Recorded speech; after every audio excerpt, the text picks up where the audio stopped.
Okay, so I'm trying to be a bit more organized about these videos. I've started a Trello board on them, and because I don't want to hit the same thing more than once unless it's related to other things and needs to be hit more than once. And so one of the things I want to talk about today that's just been kind of floating around on this Trello list for a while is the missed opportunity that the pandemic gave us via online ministry, and how I want to kind of go about that.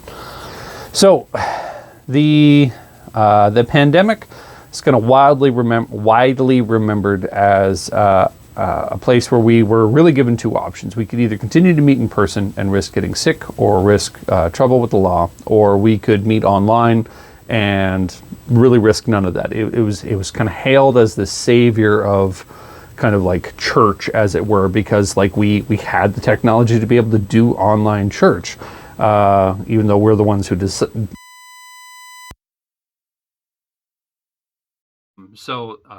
online as a tool helped us through that kind of stuff.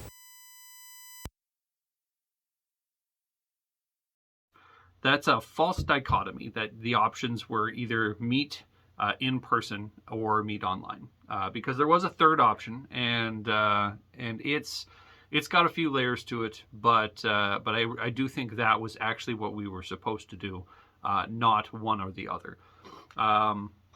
Those people who met online during the pandemic, they had their reasons, and I think that arguing for whether or not it was safe or whether or not it was responsible, whether or not it was a good gospel witness, all those kind of things, that is fair game for Christians to talk amongst Christians about themselves, because the reasons for them meeting online, the reasons for them meeting in person during the pandemic were justified. The rights that were trampled on were real rights. The responsibilities of the government in their overreach was real. There's a whole host of problems with that. And anytime there's drama like that, anytime where there's a lot of dust getting kicked up, what I've found is it's best to just kind of take a step back and take a hard look, because like it's real easy to get excited about that and to hop on one team versus another, as opposed to seeing that it's actually a shell game, that there's actually 3 shells going on, 1 P, and you're looking for that P, and it's real easy to get confused if people start moving around too quick. And that's what I think happened, is that those guys were right, that they were right in truth, that they are worshiping in truth, but maybe not in spirit, that they were worshiping in an oppositional spirit.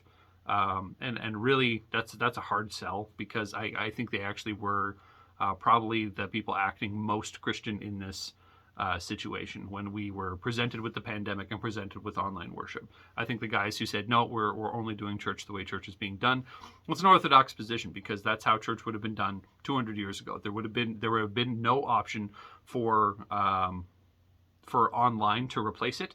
You weren't going to take the technology of the day and replace church by furiously writing sermons on papers and hand delivering them, because you couldn't go out because you were locked down. That's all, that stuff was not going to happen.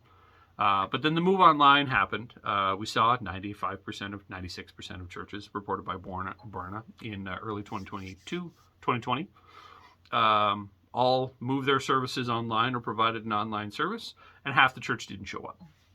50% of church adults didn't show up. That was the other side of that supposed two-sided issue. So it was bad news bears in both directions, and it was a trying time for the church. There's a missing third option, though.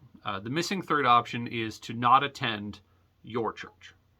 And I think this is what we saw, and where that 50% of church adults who didn't engage with online churches, I think that's what those people did. And had they been resourced properly, we'd have seen an entirely different gospel response to the pandemic. If you can't do church online, and church has to be in a physical location, but can use online to distribute the things that you use in church, like sermons or music, but even though you're receiving those things, that doesn't constitute churches, which is what I argue. What you had in the pandemic, and especially during the lockdowns, and more particularly during the allowing of cohorts to gather, was this perfect atmosphere for house churches to flourish. You had everyone mandated into their own home so that they would be safe. And then you had the only people that they could congregate with, that they could gather with, the 2 or 3 are gathered in my name, if you want to take it from Jesus' perspective. The only 2 or 3 people they could gather with were their cohort. And generally it was their neighbors because they were so close. Like, you're not going to drive across town for your cohort. It's going to be your neighbors because you see them the most. We had this. Our neighborhood is filled with kids. So it's like, yeah, there's cohorts. Didn't really make sense because, if I picked my next door neighbors on either side, and my next door neighbors picked their next door neighbors on either side, then we really had 6 houses hanging out instead of 3. So there was some flawed aspects to that, but in a way to honor the authorities and their attempts to govern through this pandemic the way we're instructed to in Scripture, but also make the best use of our time and resources and restrictions. I think there was a missed opportunity of acknowledging that, no, you're not going to come to your church probably for the next year, 2 years, but instead you're going to do a house church with your neighbors. You're going to try to get your neighbors to come to your house church. And then if not, you're just going to do a house church by yourself. And then what we're going to send you is a sermon, and we're going to do music online, like a music video style, so that you have music that you can share with your house church for worship if you're not musically inclined, or to send out other stuff, resources, so that people can learn how to play worship music if they're musically inclined. You had this environment that would have fostered one of the biggest house church movements ever. And we instead decided to turn it on its head and say, no, we're going to redefine how this thing called the internet is, and you can actually worship exclusively with us online.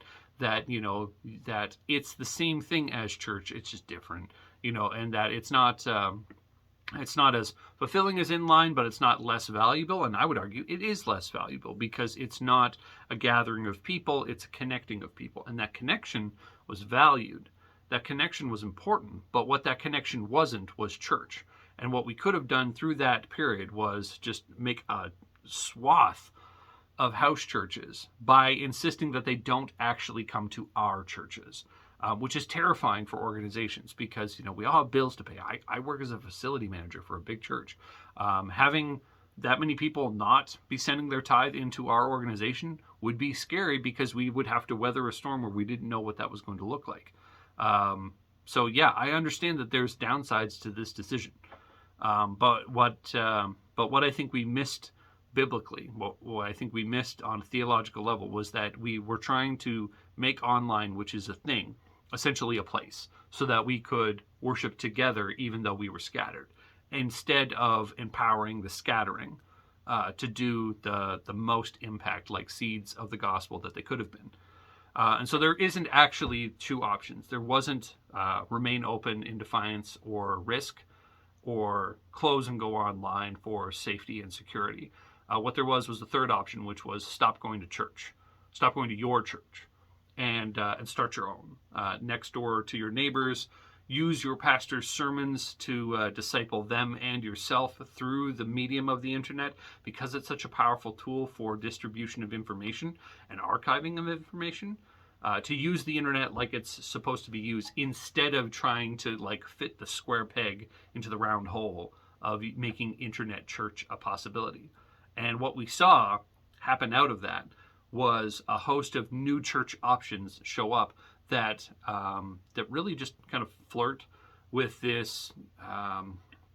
It's not heresy, but it's just impropriety. As it comes to how they do church.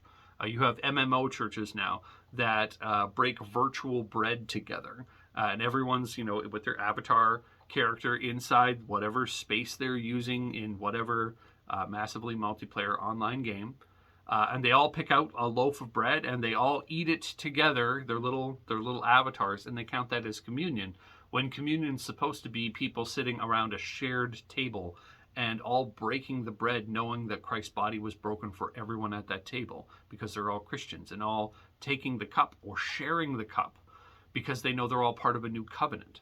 That kind of stuff is now going online and being digitized, and with really no regard to kind of art orthodoxy, because it looks like church, and that's the problem.